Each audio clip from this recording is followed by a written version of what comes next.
इस तरह के अशोभनीय व्यवहार कहीं से भी अपेक्षित नहीं है और स्पीकर ने भी उन्होंने कड़ी फटकार लगाई है और सुन रहा हूं कि एथिक्स कमेटी में बात भेजने की, पूरी जांच करने की बात हो रही है।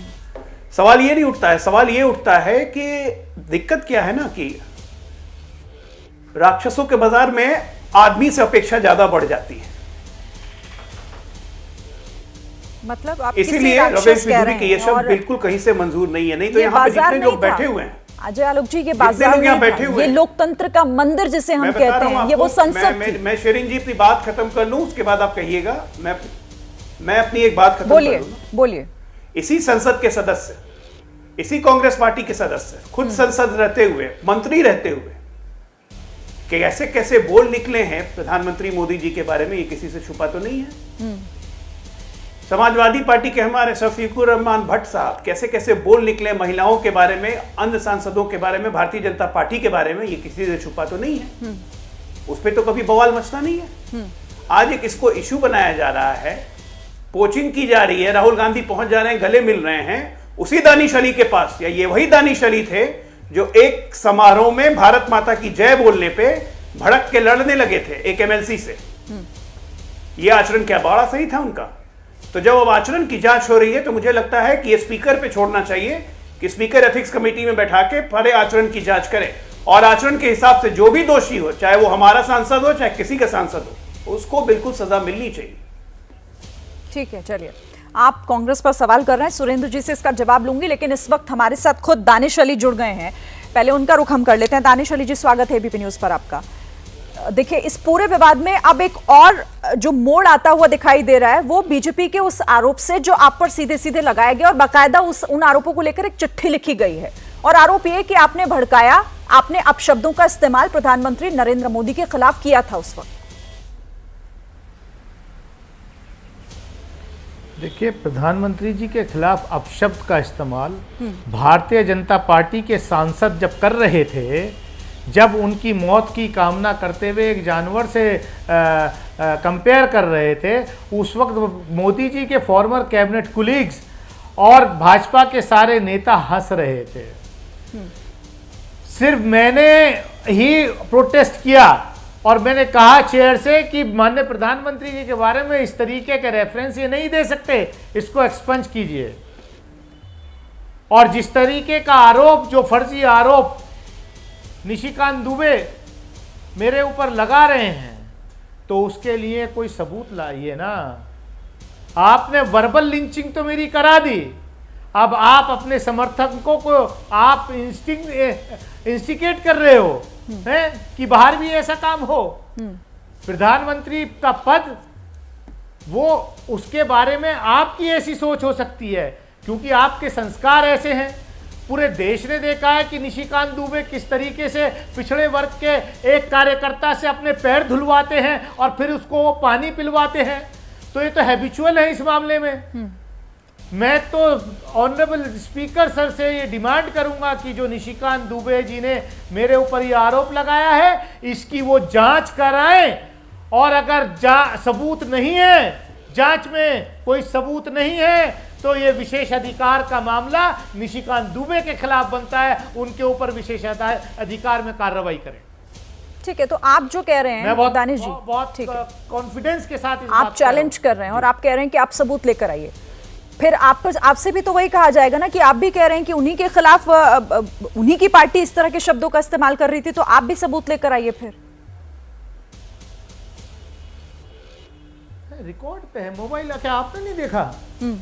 आपने रमेश बिधूड़ी का भाषण नहीं सुना? मैं रमेश बिधूड़ी की बात नहीं कर रही हूँ, मैं रमेश बिधूड़ी की बात नहीं कर रही हूँ। एक मिनट दानिश जी, वो क्या था? रमेश बिधूड़ी ने जो कहा वो तो पूरे देश ने देखा, और देखिए वो शर्मसार करने वाला। बारे में क्या कहा? सुनिए मेरी बात दानिश जी, क्या कहा? मैं सुना देता हूं, नहीं सुना हो तो उसको वो एक्सेप्टेबल नहीं है। मैं सिर्फ आपसे ये कह रही हूँ, मैं सुना देता हूँ। सुनिए ना दानिश जी, सबने सुना, सबने देखा, और उसपे सबने, कितना पूरा देश शर्मसार हुआ, वो मुझे आपको बताने की जरूरत नहीं है। प्रधानमंत्री जी के बारे में नहीं, तो क्या प्रधानमंत्री जी के बारे में इस तरीके के शब्दों का उपयोग होना चाहिए था? इस तरीके का रेफरेंस देना चाहिए था जिस तरीके से रमेश बिधूड़ी ने दिया? और अगर निशिकांत दुबे ये आरोप मेरे पे लगा रहे हैं, तो क्या भाजपा के मंत्री और सांसद जो फ्रंट रो में बैठे थे, अगर मैंने जिस बात को वो कह रहे हैं कि मैंने प्रधानमंत्री जी पर ऐसी टिप्पणी की, तो क्या उनको शर्म नहीं आती कि वो उठकर खड़े भी नहीं हुए, उन्होंने प्रोटेस्ट भी नहीं किया कि आप क्या बोल रहे हो? तो इसका मतलब आप चाहते हो कि प्रधानमंत्री जी को क्या कोई ये कहा जाए? ठीक है, शर्म आनी चाहिए। आप तो प्रधानमंत्री के पद की भी गरिमा को नहीं रखते, आपके संस्कार ही ऐसे हैं। ठीक है, यही सिखाया जाता है आपको निशिकांत दुबे के अलावा दानिश जी, मोदी जी की प्रयोगशाला में क्या? ठीक है दानिश जी, निशिकांत दुबे के अलावा रवि किशन जी की तरफ से भी ये कहा गया कि आपने 2 बार उन्हें हैकल किया, 2 बार उनके खिलाफ उन पर आपने टिप्पणी की, ये भी आरोप उनकी तरफ से लगाया गया। मैं तो कह रहा हूँ पता नहीं किस किस के आरोप। अभी तो ये बीजेपी का क्राइसिस मैनेजमेंट ग्रुप 48 घंटे बैठने के बाद, क्योंकि देश और दुनिया को शर्मसार किया है बीजेपी ने, इसलिए वो कह रहे कुछ तो ऐसा निकालो, और मैं चैलेंज कर रहा हूँ कुछ तो निकालो। अभी जो हमारे देश की महिला खिलाड़ियों का यौन शोषण करने में एक्यूज्ड हैं, उनका भी मैं देख रहा था। अभी वो कह रहे थे कि दानिश अली का आचरण जो है वो हमेशा टोका टाकी करते हैं। तो भैया, मुझे देश की जनता ने, काहे के लिए मेरे क्षेत्र की जनता ने मुझे चुन करके भेजा है? अगर देश का कोई मंत्री मिसलीड करता है हाउस को, तो मैं खड़े होकर के ये तो कहूंगा। अभी परसों जब 3 दिन पहले जब महिला आरक्षण बिल डिस्कस हो रहा था लोकसभा में, तो माननीय गृह मंत्री जी कह रहे थे कि ये 1996 में पहली बार इंट्रोड्यूस हुआ जब देवेगौड़ा जी प्रधानमंत्री थे और कांग्रेस विपक्ष में थी। तो मैंने खड़े होकर के ऑनरेबल स्पीकर सर को कहा कि स्पीकर सर, ये हाउस को मिसलीड कर रहे हैं। आप कह रहे हैं कि ये बीजेपी अब देवेगौड़ा जी मनगढ़ंत आरोप लगा रही है। देवेगौड़ा जी प्रधानमंत्री थे लेकिन कांग्रेस के समर्थन से थे। ठीक है दानिश जी, अब ये बताइए। और फिर माननीय गृह मंत्री जी ने उसको करेक्ट किया, बोले हाँ आप ठीक कह रहे हैं। दानिश जी, अब ये बताइए कि ठीक है, आरोप आपने लगाया और वो उनके आरोपों को आप मनगढ़ंत कर रहे हैं। आपने ये भी कहा कि आपको जान से मारने की धमकियां भी मिल रही हैं। अब क्या चाहते हैं आप? किस तरह की कार्रवाई हो, किस तरह की कार्रवाई रमेश बिधूड़ी के खिलाफ हो? नहीं, मेरा आचरण ये है ना कि अगर देश के मंत्री या बीजेपी के सांसद हाउस को मिसलीड करते हैं, देश को मिसलीड करते हैं, तो मेरी ये जिम्मेदारी बनती है कि मैं खड़े होकर के उसको बात को संज्ञान में लाऊं चेयर के। और ऑनरेबल गृह मंत्री ने 4 दिन पहले इस बात को माना जो मैंने कहा, जब वो कह रहे थे कि कांग्रेस विपक्ष में बैठी थी और देवेगौड़ा प्रधानमंत्री थे। मैंने कहा नहीं, देवेगौड़ा जी प्रधानमंत्री कांग्रेस के समर्थन से थे। ठीक है, तो देश आने वाली नस्लें हमें पढ़ेंगी, हम रिस्पॉन्सिबल। मैं आप जवाब ले लेती हूं दानिश जी, तो हमें आईना दिखाना चाहिए ना। ठीक है दानिश जी, आपने वक्त निकाला, शुक्रिया आपका। लेकिन आपने कई सवाल भी उठाए, अब मैं जरा जवाब अपने बाकी मेहमानों से ले लेती हूँ। और अजय आलोक जी, आप ही के पास पहले आऊंगी, क्योंकि सवाल आपके ऊपर है कि मिसलीड करने का काम हाउस को आपके नेता कर रहे थे और उल्टा आप ही ने उनके ऊपर आरोप लगा दिया कि ध्यान भटकाने और पीएम पर टिप्पणी करने का आरोप आप उन पर लगाया गया। देखिए, अब रास्ता निकालने की जुगत बना रहे हैं। अब आप ये सोचिए कितने हास्यास्पद आरोप लगा रहे हैं कि रमेश बिधूड़ी जी प्रधानमंत्री के बारे में अनर्गल बोल रहे थे। एक तरफ कहते हैं ये लोग सारे कि प्रधानमंत्री, बीजेपी में कोई नेता नहीं है, अकेले नरेंद्र मोदी नेता हैं, बाद में बाकी कोई नेता नहीं है। राहुल गांधी बाकी संसद सदस्यों को, चाहे सत्ता पक्ष या विपक्ष के संसद सदस्यों को, मंदिर की मूर्ति बना के पूरे हिंदू समाज का अपमान करते हैं, तब उस पर कोई अपमानित नहीं होता है। आज ये कह रहे हैं दानिश अली टीवी पे खड़े होके कि प्रधानमंत्री के लिए अनर्गल शब्द बोल रहे थे रमेश बिधूड़ी। इससे बड़ा झूठ क्या होगा? 543 संसद सदस्य होते हैं लोकसभा में, और उसमें से रास्ता दिखाने के लिए फ्लोरेंस नाइटिंगेल यही अकेले दानिश अली बन गए क्या कि मशाल लेके सबको रास्ता दिखाएंगे? ठीक है, चलिए मैं सुरेंद्र राजपूत जी के पास आती हूँ। अब आपने इससे पहले भी कई आरोप जो है वो सीधे कांग्रेस पर लगा दिए। स्पीकर साहब सोच रहे हैं एथिक्स कमेटी में भेजने की, तो डर कैसा है? ठीक है, सुरेंद्र जी आइए प्लीज। सुरेंद्र राजपूत जी। आ गए जी। अजय आलोक कह रहे हैं कि ऐसी बदजुबानी और ऐसी इस तरह की अभद्र भाषा ये तो हर राजनीतिक पार्टियों में होती है। हालांकि देखिए, उसके बाद फिर रमेश बिधूड़ी को सही साबित नहीं ठहराया जा सकता, लेकिन क्योंकि अजय आलोक ये कह रहे हैं कि जब आपकी पार्टी से, आपके नेताओं की तरफ से जब इस तरह की बदजुबानी हुई, तो आप लोगों ने किस तरह की कार्रवाई की? देखिए 3-4 चीज़ें बड़ी साफ हैं। जो डिस्ट्रैक्शन की पॉलिसी है भारतीय जनता पार्टी की, उस पर हम नहीं फंसने वाले। ये जानबूझ करके रमेश विदुड़ी से एक कौम को गाली दिलवाई गई है। मेरी आवाज़ मुझे वापस आ रही है, शिरीन को ठीक करा दे। ठीक है, ठीक है। और मैं आपसे जिम्मेवारी से एक बात कहता हूं, कि इन लोगों ने पूरी भारतीय जनता पार्टी मिली हुई है इसमें। देखिए भारतीय जनता पार्टी के मिलने का आप पूरा वो देखिए, 48 घंटे तक विधुड़ी को ये गाली देते रहे कि ऐसा करेंगे वैसा करेंगे, मन से माफ नहीं करेंगे, तन से माफ नहीं करेंगे। जैसे इन्होंने प्रज्ञा ठाकुर को नहीं किया था, जैसे इन्होंने साध्वी निरंजना ज्योति को, जिन्होंने राम जादे और फलाने जादे कहा था, उनको नहीं किया था। आज भी वो लोग दोनों माननीय सांसद हैं। मोदी जी ने कहा था कि हम मन से माफ नहीं करेंगे, या अपने साक्षी महाराज जी हैं। इन सारे लोगों को इन्होंने किसी को भी मन से माफ नहीं किया, लेकिन सबको इन्होंने फलाया फुलाया। ये एक इनका प्रयोग है, संयोग नहीं है। आप इस चीज को देखिए कि 48 घंटे बाद अचानक से 4 सांसद निकलते हैं, कहते हैं साहब रमेश ने, दानिश अली ने उल्टा सीधा कहा। अरे भाई उल्टा सीधा कहा है अगर प्रधानमंत्री जी को, तो आप आइए वो रिकॉर्डिंग निकालिए लोकसभा की, और दानिश अली साहब को जो आपको सजा देनी है, जो होनी चाहिए वो सजा दीजिए। लेकिन अगर क्या नाम उसने नहीं कहा, तो आप इस तरीके की जो भाषा का प्रयोग कर रहे हैं, कर इसलिए रहे हैं कि आपने संसद का विशेष अधिवेशन बुलाया था किसी और चीज के लिए। डर गए, हताश हो गए, निराश हो गए। वुमेन रिजर्वेशन भी आपने जो है पोस्ट डेटेड चेक की तरीके से दे दिया कि महिलाओं को 10 साल बाद आरक्षण मिलेगा। तो जिस तरीके से भारतीय जनता पार्टी की खिल्ली उड़ रही है पूरे देश में, उसको बचाने के लिए एक ये रमेश विधुड़ी प्रयोग किया गया। ये विधुड़ी मॉडल है जो 2024 के इलेक्शन में मध्य प्रदेश, और उससे पहले मध्य प्रदेश में, राजस्थान में, तेलंगाना में और छत्तीसगढ़ में प्रयोग करेंगे कि एक कौम को गाली दीजिए और बाकी लोगों को एक साथ करिए। लेकिन मैं अजय आलोक जी एक बात कह दूं आपसे, जो आपने आज कहा कि राक्षसों की फौज, हम लोग तो कहते थे कि मायावी लोग हैं आप, लेकिन आज आपने मान लिया कि आप लोग राक्षसों की फौज हैं।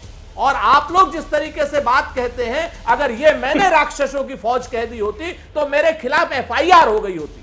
नहीं, किसी के भी खिलाफ देखिए आप शब्द और इस तरह की भाषा ना इस्तेमाल करें, क्योंकि देखिए हम चर्चा ही उस पर कर रहे हैं। अभी एक मिनट सुनिए, देश में कैसी कैसी बातें हो रही हैं। सुरेंद्र जी आप बीच में मत, प्लीज आप पूरा करिए जल्दी से, प्लीज बोलिए मेरी बात सुनिए। हाँ, शिरीन जिस वक्त अजय आलोक राक्षस शब्द का इस्तेमाल कर रहे थे, उस वक्त आप भी सुन रही थी। नहीं, मैंने टोका था, आप शायद नहीं सुन रहे थे सुरेंद्र जी, आप शायद नहीं सुन रहे थे सुरेंद्र जी। मैंने तुरंत टोका था उन्हें, जब उन्होंने इसका इस्तेमाल किया मैंने फौरन टोका था। तो इसीलिए आप भी जरा डिबेट को ध्यान से सुनिए, ठीक है सुरेंद्र? और मैं नहीं, आप शायद उस वक्त फोन पे थे। मैं बाकी मेहमानों से भी कमेंट ले लूं ना। सुरेंद्र जी आप रुकिए जरा, मैं आती हूँ आपके पास, आ रही हूँ आपके पास। सुन लीजिए बात पूरी, असल बात ठीक है, जल्दी से खत्म कीजिए। आप आएंगे ऐसे ही, तो जल्दी से खत्म कीजिए ना, फटाफट।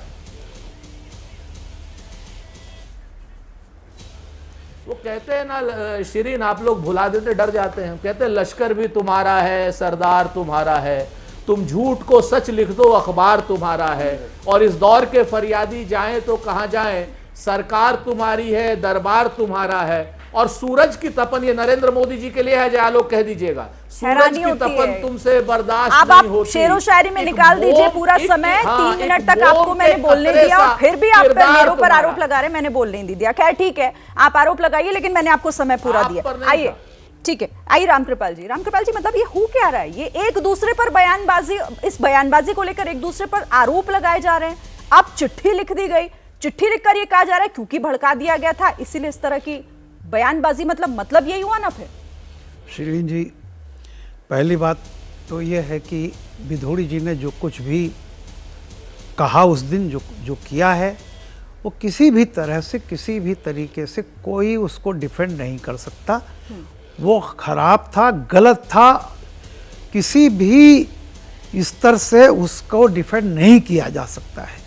और मेरा जो स्टैंड है कि उनको, लोकसभा एक ऐसी चीज जगह होती है जहां आप सड़क पर आप प्रचार में कुछ भी कह लीजिए, लेकिन सदन के अंदर जो कहा गया है वो बिल्कुल, मैं कहता हूं, अपराध की श्रेणी में आता है।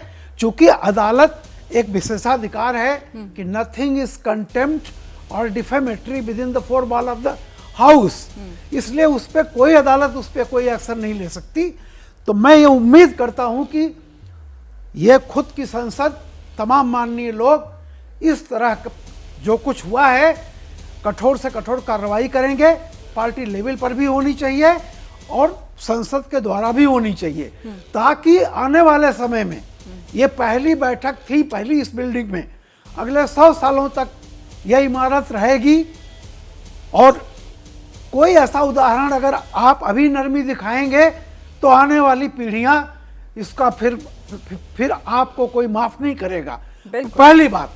दूसरी बात, मेरी जिस तरह से बहस अभी हो रही थी, मैं सुन रहा था, दानिश एक बहाना है, राजनीतिक नफा नुकसान करना है।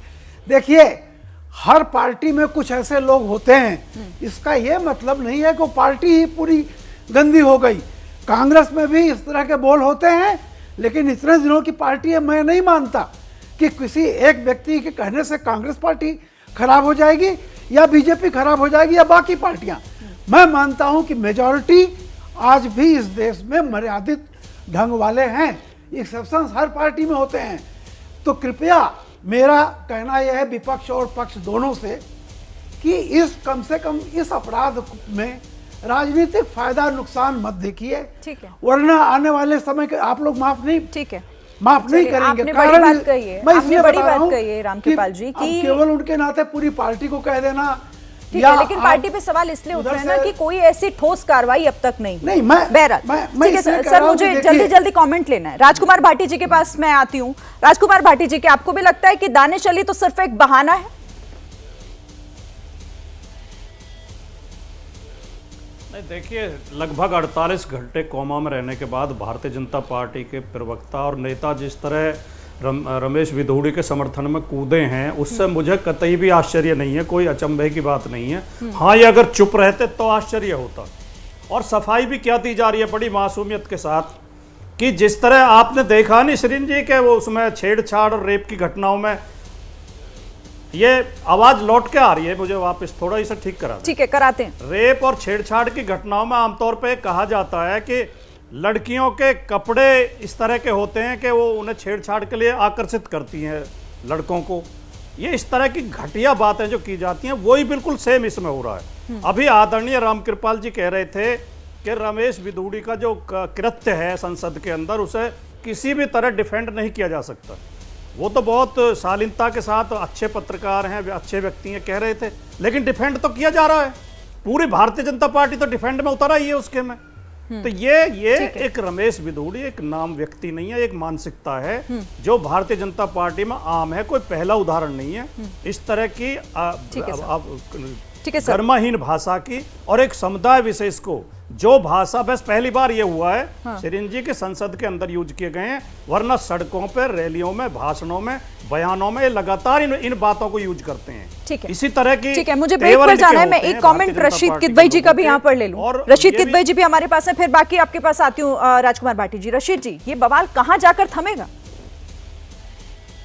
श्री, देखिए, ये तो जो राजनीतिक दल और खासतौर से इसमें लोकसभा के स्पीकर, उनकी इच्छा शक्ति के ऊपर है, क्योंकि देखिए केस बिल्कुल अलग है।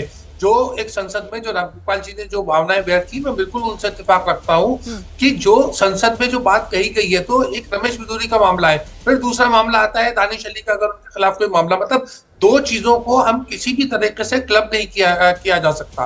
तो यहाँ के ऊपर एक उसका संज्ञान लेना चाहिए, स्व मोटो एक्शन अभी तक हो जाना चाहिए। लोकसभा स्पीकर के पास में पावर होती है, एक्शन ले सकते हैं, और उसके बाद जैसे अधीर रंजन चौधरी को किया गया, इस तरह से सस्पेंड कर सकते हैं उनको हाउस से, और उसके बाद में फिर कार्रवाई के बाद में उनको अगर कोई तरह की क्लीन चिट होती है तो वो होती है। वाद विवाद में श्री, हमने ये देखा है कि कोई बात कहता है तो उसका संज्ञान लेते हैं। अगर कोई प्रधानमंत्री के खिलाफ कोई अनुचित बात की थी दानिश अली ने, तो उसको रमेश विधूड़ी का उसको बोलते और उसका जिक्र करते, तब उस बात के में वजन होता। और यहाँ के ऊपर दो बिल्कुल अलग अलग मामले हैं, उसको जोड़ा ना जाए। एक चीज और मैं श्री जल्दी से कह दूंगा, जो हमारे मित्र सुरेंद्र राजपूत ने कहा, कौम, देखिए कौम तो एक ही है, हम, आप, अजय आलोक जी, हम सब एक ही कौम के हैं। तो कौम के खिलाफ कुछ नहीं बोला, ये भारत देश और जो हमारे देश की जो आत्मा है उसके खिलाफ बोला गया है। ठीक है, और आपने कहा कि एक्शन हो जाना चाहिए, लेकिन अभी तक हुआ नहीं। अजय आलोक जी से जवाब लेंगे। तो अमृतकाल का समय नई संसद, नई उम्मीदें, लेकिन वहां बीजेपी के सांसद की तरफ से जिस तरीके की बात कही गई, जो बयान दिया गया, उसने संसद की गरिमा को नुकसान पहुंचाने का काम किया। लेकिन अब उस पर राजनीति और आगे बढ़ गई है और ये बवाल जो है वो बढ़ता हुआ ही दिखाई दे रहा है। सभी मेहमान हमारे साथ बने हुए हैं और सीधे अजय आलोक जी आपके पास आते हुए, क्योंकि अब सिर्फ यही सवाल आप पर उठाया जा रहा है कि बजाय इसके कि कोई सख्त एक्शन आप लोग लें ताकि आगे कभी ऐसा ना हो, फिर से संसद की गरिमा को चोट ना पहुंचाया जा सके, आप डिफेंड कर रहे हैं, उस मोड में उतर आए। कोई डिफेंड नहीं कर रहे हैं। हमने रमेश विधुरी को कभी डिफेंड नहीं किया। हमने कारण बताओ नोटिस भी जारी किया है, स्पीकर अपना निर्णय भी लेंगे, इसे डिफेंड करने का तो प्रश्न ही नहीं है। लेकिन जरा इनकी जरा डुप्लिसिटी जरा एक्सपोज करने दीजिए मुझे। एक रमेश विधुरी ने दानिश अली को 3 अपशब्द कहे और टारगेट हो गई पूरी कौम, जैसा कि कांग्रेस ने भी कहा। पूरी कौम टारगेट हो गई और ये रमेश विधुरी मॉडल हो गया। ठीक है ना? तो हमारा मॉडल कौन बनाता है? ये बनाते हैं कि हम बनाते हैं? इन्होंने पहले योगी मॉडल बनाया, मोदी मॉडल बनाया, अब रमेश विधुरी मॉडल भी यही बना रहे हैं। ये जाने इनकी जिम्मेदारी है। ये आप ही के शो पे कहा गया। समाजवादी पार्टी ने कहा कि संप्रदाय विशेष को टारगेट किया गया। ठीक है?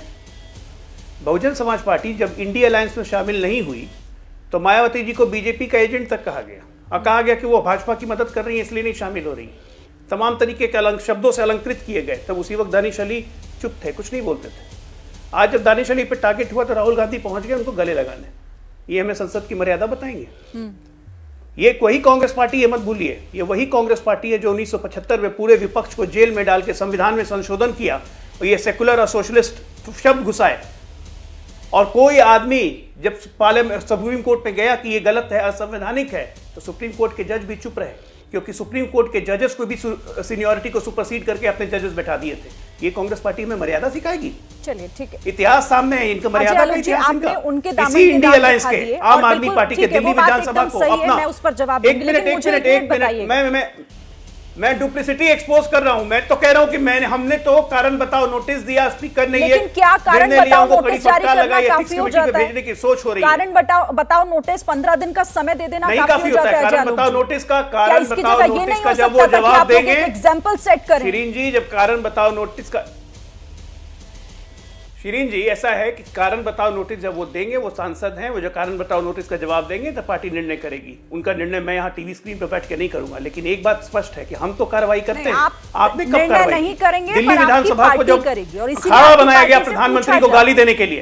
एक मिनट मैं ये बात खत्म कर लूं, मैं अपनी बात खत्म कर लूं। रूलिंग पार्टी अगर हम हैं तो उसी रूलिंग पार्टी की मैं इतिहास बता रहा हूं। अभी हाल में दिल्ली विधानसभा को अखाड़ा बनाया गया क्योंकि कोई सुप्रीम कोर्ट का मानहानि का मुकदमा नहीं लग सकता है और प्रधानमंत्री का खुलेआम मजाक बनाया गया। उस वक्त कहां गया था एक्सप्लेनेशन? उस वक्त क्या विधानसभा की मर्यादा भंग नहीं हुई?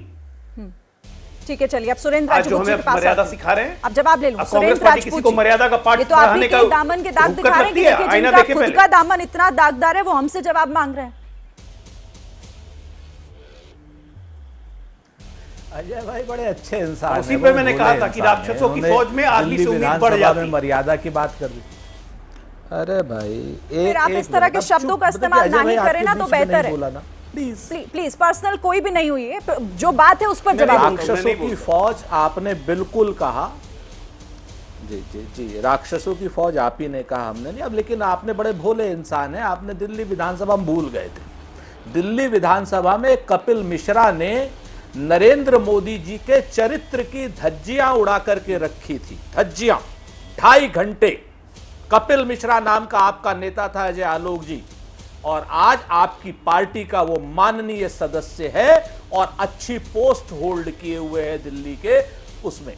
और माननीय नरेंद्र मोदी जी की इज्जत को और एक महिला की इज्जत को तार तार किया था उस आदमी ने, जो आज आपकी पार्टी का सदस्य है। मर्यादा की धज्जियां उसने उड़ाई थी और किसी ने नहीं। अजय आलोक जी, अगर आपकी हिम्मत हो, हैसियत हो और हौसला हो तो मुझे बता दीजिएगा कि 24 घंटे में उसके खिलाफ आप कौन सी कार्रवाई करेंगे। दूसरी बात, आपने कारण बताओ नोटिस की बात करी। हमें आपके कारण बताओ नोटिस पर भरोसा क्यों नहीं है?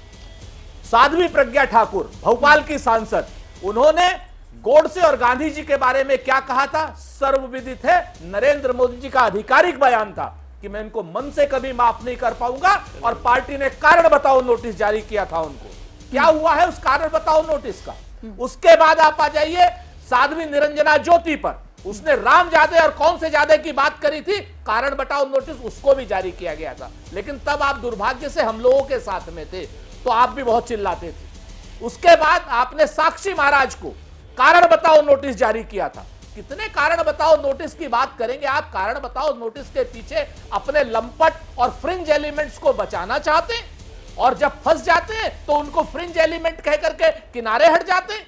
हाँ, रशीद किदवई साहब से मैं कहना चाहता हूं कि रशीद भाई, हमने बिल्कुल सही कहा था, हम बिल्कुल आपकी बात से भी सहमत हैं। इन्होंने कौम के नाम पर भारत को गाली दी है, इन्होंने कौम के नाम के शब्दों का इस्तेमाल किया है, इसलिए हमने कहा हमारा कोई राजनीतिक उद्देश्य नहीं था। सच बात यह है कि आने वाला चुनाव ये सिर्फ हिंदू मुसलमान पर लड़ना चाहते हैं, इसलिए ये लोग इस तरीके के शब्दों का इस्तेमाल करके विधुड़ी मॉडल कर रहे हैं। विधुड़ी मॉडल हमने जानबूझ करके कहा ताकि मुख्य मुद्दों से इनका ध्यान भटक कह रहे हैं सके। कि मॉडल आपने बना दिया, वो कह रहे हैं कि इसके पीछे का जो राजनीतिक पता है, ठीक है, इंडी अलायंस का मतलब होता है भारतीय लोगों का अलायंस। चलिए ठीक है, अजय आलोक जी जल्दी से आप इस पर जवाब दीजिए, फिर मैं राजकुमार भाटी जी के पास जाऊंगी। ठीक है, जल्दी से अजय आलोक जी। बड़ी साफगोई से अपने लगे हुए जितने मैंने प्रश्न उठाए थे, एक भी जवाब नहीं दिया। और मुझे मेरी कमी दिखाने लगे कि इनको कारण बताओ, इनको कारण बताओ, इनको कारण बताओ, हमने जारी किया। अरे मैं तो यहाँ बात कर रहा था 1975 इमरजेंसी की, मैं तो सुप्रीम कोर्ट की बात कर रहा था। उस पर मुंह से फूल क्यों नहीं झड़ रहे हैं? और इंडी अलायंस जब मैं कहता हूं तो इंडी अलायंस इसलिए कहता हूं कि बहुत जल्दी इंडिगो हो जाइएगा आप लोग, हवा में उड़ने के अलावा और कोई काम धंधा नहीं है। राहुल गांधी ने जो कल कहा, कल कह रहे हैं कि आप कितने कारण क्यों नहीं जवाब देते हैं कि सारे सांसद मंदिर के मूर्तियों की तरह है? क्या ये पूरे हिंदू समुदाय का अपमान नहीं है? क्या ये भारत का अपमान नहीं है? आप भी जानते हैं उन कारण बताओ नोटिस का नतीजा क्या रहा? मंदिर की मूर्तियों की तरह है संसद में। समझ आए कि ठेकेदार हो गए हैं। राहुल गांधी को कारण बताओ नोटिस करेंगे खड़गे साहब। राहुल गांधी को कारण बताओ नोटिस करेंगे खड़गे साहब। समाज तुम्हारे बाप का है, हिम्मत है। अरे सुरेंद्र राजपूत जी, हिम्मत है राहुल गांधी को कारण बताओ नोटिस करेंगे। धैर्य रखिए। रिस्ट्रिक्शन लेके आए हो, चंदा चोर हो, राम मंदिर के चंदा चोर हो। धर्म का तो मजाक बनाने का कोई मौका आप छोड़ते नहीं है। उसके बाद बात करते हैं कौम की समुदाय की, समाज का मजाक उड़ाते हो, कौम समुदाय विशेष का गाना गाते रहिए, ताली बजाते रहिए, यही काम रह गया आपका। गद्दार हो हिंदू समाज के, कौम और समुदाय का ताली बजाते रहिए आप। विषयांतर करते हो। गद्दार तो आप लोग हैं। डीरेल मत कीजिए।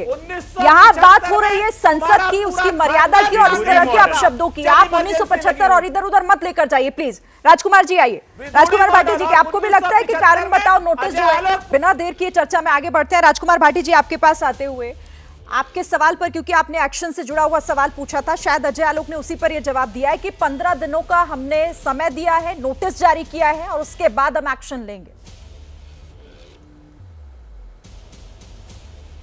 सरेन जी, बड़ा सीधा सा मामला है, शीशे की तरह साफ है, कहीं टेढ़ा मेढ़ा नहीं है, कहीं उलझा हुआ नहीं है। भारतीय जनता पार्टी के एक सांसद ने देश के इतिहास में पहली बार इस तरह का दुष्कृत्य किया है, इस तरह की भाषा का प्रयोग किया है कि पूरा देश दुनिया के सामने शर्मसार है। इसमें इफेंट बट का कोई सवाल ही नहीं, कहीं पैदा नहीं होता। अब अजय आलोक जी एक तरफ तो कह रहे हैं कि हम अपने सांसद के बचाव नहीं कर रहे बिल्कुल भी, और बचाव में 1975 तक चले जाते हैं, उदाहरण देने लगते हैं, गिनवाने लगते हैं किस किस ने क्या गलती की है। सवाल तो यह है कि वो तो अप्रत्यक्ष रूप से बचाव हो गया। नहीं, किसी का बच्चा कहीं कोई गलती करके आए, कोई शिकायत उसकी आए, तो जो समझदार पिता होगा, जो गरिमामयी पिता होगा, वो सीधे गलती मानेगा और बच्चे को समझाएगा कि आइंदा ऐसी गलती मत करना। लेकिन जो चालाक और धूर्त लोग होते हैं वो उदाहरण देंगे, अरे उसके बच्चे ने वहां शराब पी का झगड़ा किया था, उसके बच्चे ने वहां उसका सिर फोड़ दिया, उसका बच्चा चोरी में पकड़ा गया, इसका मतलब आप अपने बच्चे का बचाव कर रहे हैं। तो सीधे सीधे भारतीय जनता पार्टी जिस बेशर्मी के साथ और जिस उसके साथ एकदम उतरी है बचाव में, कल्पना नहीं की जा सकती कि एक पूरी पार्टी एक इतनी अभद्र भाषा के बचाव में उतरेगी। इन्हें शर्मिंदा होना चाहिए, उसमें इन्हें माफी की मुद्रा में होना चाहिए, इन्हें पूरे देश से क्षमा याचना करनी चाहिए और ये प्रयास करना चाहिए कि एक तरफ तो माननीय मोदी जी कहते हैं mother of democracy, mother of democracy, आपने तो इस मदर ऑफ डेमोक्रेसी का मजाक बना के रख दिया। आप कह रहे हैं कि यही बचाव है। मैं अजय आलोक जी से जवाब लूंगी, उससे पहले हमारे साथ 2 वरिष्ठ पत्रकार हैं। प्रदीप जी पहले, रामकृपाल जी आपके पास आते हुए जल्दी से, ये बचाव नहीं तो फिर और क्या है? देखिए, मैं एक ही बात को कहता हूं, गुनहगार जो भी है वो अगर ये कहता है कि आज की तारीख में बहुत सारे गुनाह हुए हैं, जब तक वो लोग न पकड़े जाएं तब तक मुझको मेरे ऊपर मुकदमा नहीं चल सकता, ये तर्क कहीं से भी नहीं है, कोई अदालत इसका नहीं करती। मैं कहता हूँ अतीत की बात छोड़िए, अतीत जो है वो वर्तमान की गवाही नहीं देगा। जो गलती हुई है सबको पार्टी पॉलिटिक्स और ये कहना कि कौम, देखिए कौम नहीं है, व्यक्ति गुनहगार होता है, कोई कौम गुनहगार नहीं होती है। एक व्यक्ति से गलती हुई है, उसको सजा मिलनी चाहिए, मैं इसका पक्षधर हूं। और इसमें कोई इफ और बट की जरूरत नहीं थी सर। वक्त मेरे पास कम है, अजय लोग जिससे भी जवाब नहीं ले पाऊंगे, और रशीद किदवई जी माफी के साथ आपके पास आ नहीं पाई दोबारा, लेकिन वक्त इतना ही था। सभी मेहमानों का बहुत बहुत शुक्रिया हमारे साथ इस चर्चा में शामिल होने के लिए।